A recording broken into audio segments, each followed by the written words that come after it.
Well, welcome to the Vitalmoments podcast. If you're watching on YouTube, welcome. If you're listening to the podcast, welcome. I'm joined by Ron Baker, my dad, and he's the pastor of Vitalpoint Church. How's your Monday morning going? Actually, really good. Actually, really good. Was it supposed to be bad? Well, no, I mean, oftentimes Monday mornings can be, a little Yeah. funny, as you know. Yeah. And pastors oftentimes Monday mornings are not the greatest after Mm. time of reflection and so, but yeah, it's been a good morning. I got up usual time and spent some time reflecting and journaling, and yeah, I feel Dude, good. Yeah. that's cool. Did you know that I had like Popeye cigarettes on my desk in Okay, my I house? think a bunch of the staff, I Yeah. had like 3 boxes on my desk. You know where that Someone, came from? no idea. No, because now I think I'm just gonna put one in. The whole time, just The whole have time. one in throwing people Just, off. I just can't do it because I'm not a smoker, so I don't know. You Anyway, look like you're from downtown London, going out for a drink with okay. friends, going out for a cigarette break. I love it. That's Too so good. funny. Yeah. So good. Today's a big day for us, Dave. It is a big On our day. on our Vital Moments podcast. It is a big day. We do have to apologize for the last few weeks. You were away in Calgary, so it kind of Yeah. threw a wrench into things. I got super sick with the stomach flu, so that threw a wrench in a few things. And we really didn't get to wrap up our Raising Adults series. No. Lots of great stuff, though. I heard from Connect Group leaders, from Poplar Hill, Exeter, and Clinton. It really helped a lot of people and started a beautiful conversation of what does it mean to be a family, um, obviously in your home as a unit, but also as the church of supporting Yeah. families and walking together. What was just get 30 seconds? How did you think it go? How it went for you? Well, this isn't what I was thinking about the big day, but I was thinking more of the producer conversation that we've had this morning. Oh yeah, we'll get to there in a second. Okay. Yeah. I mean, yeah, we did the family series. I think I need some more time to reflect on the series. I think 30 seconds would be parents are given the responsibility to help their kids understand their God-given design by Mhm. God in order to fulfill their God-given destiny. And Mhm. so it's our responsibility as parents to lean in on that Yeah. and to disciple our children towards it. So Yeah. essentially, that's what it would have been. Yeah. I mean, there was a switch in the middle of the series to what is your starting point as a Yeah. parent. That landed really well for a lot of people, and yeah, it was Mhm. good. So we'll wrap it up maybe some other time, but Yeah. let's move on. Absolutely. That's And in then the the past. big thing Yes. that you're talking about, new series. And you know what? We thought, you know what, with new series, we might as well have a producer now on the podcast to make things better, quality wise, video wise, audio Yeah. wise. So Josh, who works at our Poplar Hill site, uh, Dozois. yeah, he might not show his face here because he's a little shy. Yeah, and he's going to do fact checking for us, right? Yeah, he is. No, it is good to have him on the team helping us out, making this better for everyone. So it is good. So if you are on YouTube, in the comments, say welcome, Josh. Yeah, just comment. He hates this. I love I it. know. So it's so good. But yeah, new series, Faith in the Margin. Yeah. We're looking at the book of First Peter, but we're looking at just chapter one. Just Um, chapter one. Yeah. yeah, why just chapter one? Because that was interesting. I felt that we could do a better job of unpacking an entire chapter rather than in past we've done book series where we'll take a section of each chapter. And this one, I felt very strongly that let's just look at chapter one Yeah. and walk through it and draw out application for our lives because it's not written to us; it's written for us. Yeah. It's written to obviously the people that Peter was writing the letter to to the five regions of the scattered disciples. And so, but I think there's a lot in it that we can draw from and extract for ourselves. I think where I kind of want to kick off the conversation is the title of the series, Faith in the Margins.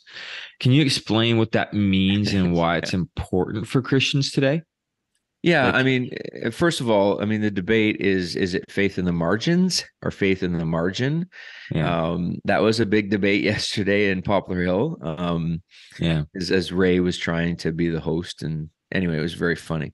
What I why I wanted to call it this and why I felt strongly about it Mm-hmm. is we'd be kidding ourselves if we believe that the Mm-hmm. Christian faith and the church is starting in the positive. Yeah. So what I mean by that is if you were to come out to your coworkers, your neighbors, the people at the arena, families at the arena, that you're a follower of Jesus and that you're a part of a church, you're starting from a negative. Yeah.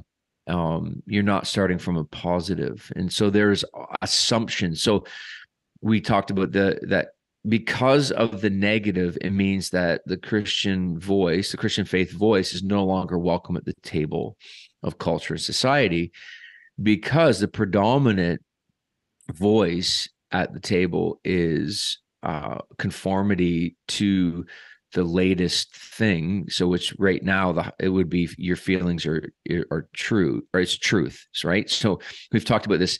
Yeah, if you feel it, therefore it must be true.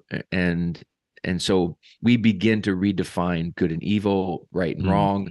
And because of that, and being driven by the evil one, the voice of the evil one, the lies of the evil one, it's automatically assumed that the Christian faith voice, starting from the negative, is actually contributing to the problem, Hmm.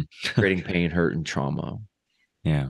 And I think we need to own the fact, David, that yeah, the church at times and people in the church at times are very hurtful. Mm-hmm. I think if you were to talk to a high percentage of the LGBT community that have church experience, they could identify, some could identify to the realities of the hurt, the pain, and the trauma, and other Mm-hmm. people groups too, and individuals. So, I mean I don't think you can get away from the fact that the church is made up of human beings that are sinful and broken, Yeah. and there's going to be hurt and pain, and that's not to excuse it. But I also do believe, David, part of that problem of contributing to that negativity is that's what happens when the church wanders away from the way of Jesus. And Oh, so for me, it's like, and that's why for Vitalpoint, I keep coming back to this. And it's yeah. not that we try to avoid issues and things that are going on. It's not like we're burying our heads in the sand. We're not trying to ignore it and hope it all goes away. But I keep driving us to this point where we follow Jesus. Yeah. Peter even talks about this we're obedient to Christ. Mm-hmm. I'm not obedient to my feelings. I'm not obedient to the cultural norms. I'm not obedient. I was thinking about this in the middle of the night. I was awake for a few hours in the night thinking about this. We're not even obedient to the podcasts that we listen to.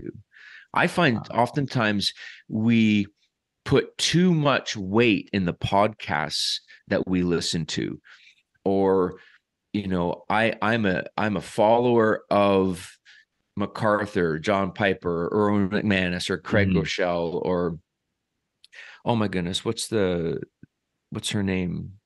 Oh my goodness, Amy went to see her in this. Oh, Perry. Yeah, Uh, Jackie Jackie Perry. Jackie Yeah. Perry. Yeah.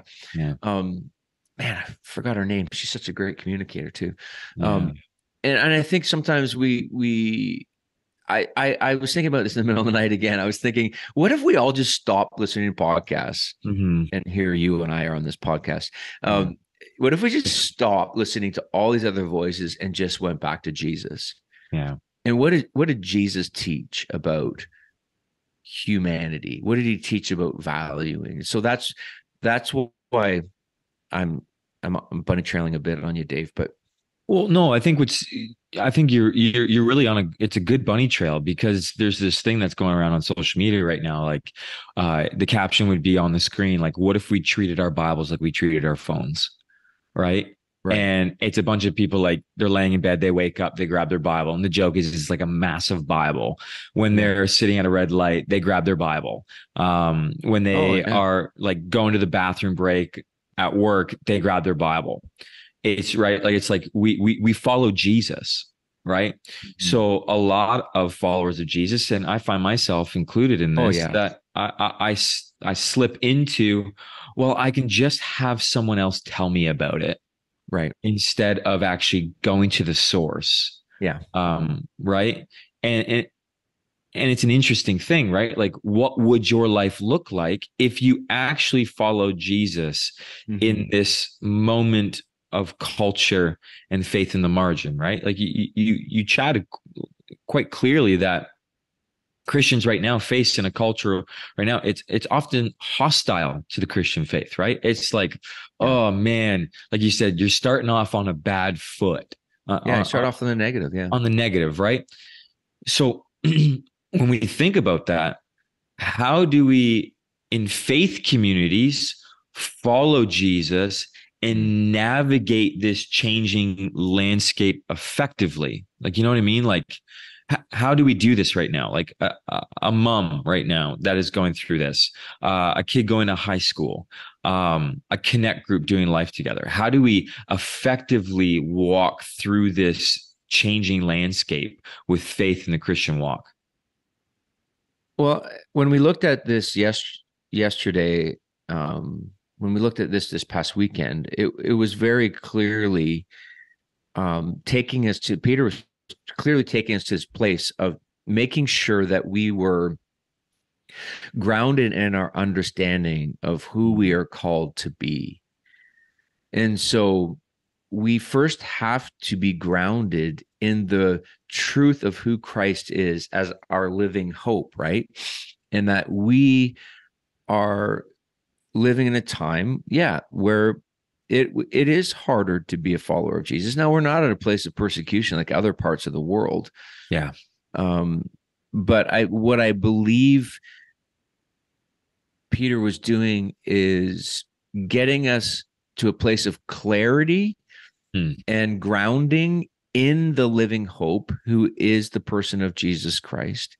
Mm-hmm. And that there's an understanding of the closeness of God the Father, because he says the foreknowledge of God the Father. There is this truth of the closeness of the Father, and recognizing that this did not catch him off. Doesn't catch him off guard. Mm-hmm. That this is actually working for his creative purposes. And I actually brought us to this place of shifting our understanding that even though you're starting from a negative, it is the best place to be right now, according to God's purposes, as he's revitalizing and renewing and Mm-hmm. sanctifying by his spirit, the church, us as individuals, but then also us as the church.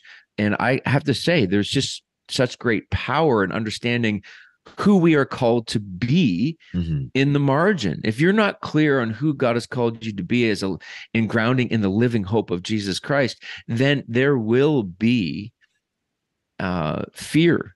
You will get angry. You will get frustrated, Mm-hmm. and that's something that I was trying to break down for us and to break free from in that posture of standing in that place and getting clarity on the grounding of our faith. Because in verses 3, 4, and 5, he talks very clearly about the reality of how much of this is built around the resurrection of Jesus Christ and Yeah. the inheritance that is waiting for us. Yeah. So I just think we need to get back to getting our eyes on the right thing. Mm-hmm. Doesn't mean that it's not hard. It doesn't mean that there's times where you'll be frustrated, but I believe that that is where we need to begin. And I think Peter, I believe Peter in these first 5 verses is legit driving us to that place. I mean, he gets so clear, living hope through the resurrection of Jesus Christ to an inheritance that is imperishable, undefiled, unfading, kept in heaven for you. It's like nothing is going to diminish the power and the work of God. Nothing's going to thwart the work and the purposes of God, even when we're in the margins. So knowing that means that we don't have to fight for our rights. We have to fight to be right. We have to fight to get our voice back. Yeah. Even Jesus, someone didn't remind me. I knew this. Someone talked to me after the first service in Poplar Hill. They said, think about Jesus going to the cross. Yeah. He did not fight back. When he was being betrayed, the disciple whips out a sword and cuts off the soldier's ear. And Jesus, no, that's not what we're about. Right. he was like a defender of Jesus. No, Jesus does not need to be defended. Mhm. So Yeah. And you did a really, I think this landed for me. I should probably say this was something that I took away was the two things that you asked us to do: confess right. and also pray. Yeah. Um, and in that confession of like, okay, is my anger or my eyes, is my posture to life when it comes to this living out my faith? Is it in a is it a posture of anger? Like I need my rights back. Like we need to Yeah. fight for this, take the hill. Or and in that confession, if you're living like that, like know that there is forgiveness and healing in that. Yeah. And when I was writing this talk, oftentimes I'm trying to take us to a place of teach through, and then I want to take someone's heart and shake it up a Yeah. little bit. And I believe that the confession part and repenting was a critical piece because we can become distracted in the margin. Yeah. And when we're distracted in the margin, peace and grace Mhm. diminish. Yeah. And we get off track of what actually God has placed Yeah, us to be in, right? yeah, Living examples of the living hope of Jesus. But when we are distracted yeah, and discombobulated, we're chaotic, we're filled with anger, we can act out of turn. We yeah. can And I think that in the distraction in the margin, what happens is you neglect to see what God is doing around you. oh When wow. grace and peace is multiplying, Mhm. and in the margin, actually, you begin to see and have the eyes of Jesus for the Yeah. world and the people around. So instead of getting angry with someone who maybe has a different lifestyle than you, or maybe has a different belief system than you're actually seeing them through Christ. And the picture that I have in my mind right now is how Christ looked at the thief on the cross who says, today you'll be with me in paradise. Yeah. Like those eyes that see people differently with Mm. grace and peace. And instead of being contentious and divisive, that we can live from that place. And I think the confession for some of us is we have been we have bought the lies of the enemy, and we need to confess that and repent of it so that we can be forgiven. And then the second thing was so that we can shine bright in the margin. Because here's where I landed with this on the weekend. The enemy would like us to believe because we're in the margin and that we don't have a voice. And with that comes people aren't interested, Mm. which I completely disagree with, because Jesus says the harvest is plenty. I'd rather believe Jesus that there is people in our circle of relationship right now, Mhm. at work, at arenas, at dance studios and karate clubs, that are ready for a conversation, but we've bought the lie of the enemy that because we're marginalized, no one's interested. My experience, like, Complete this, opposite. it's a complete opposite. So Even many though people are we're searching and wanting. and even though we're culturally we're starting from a negative, right? Mhm.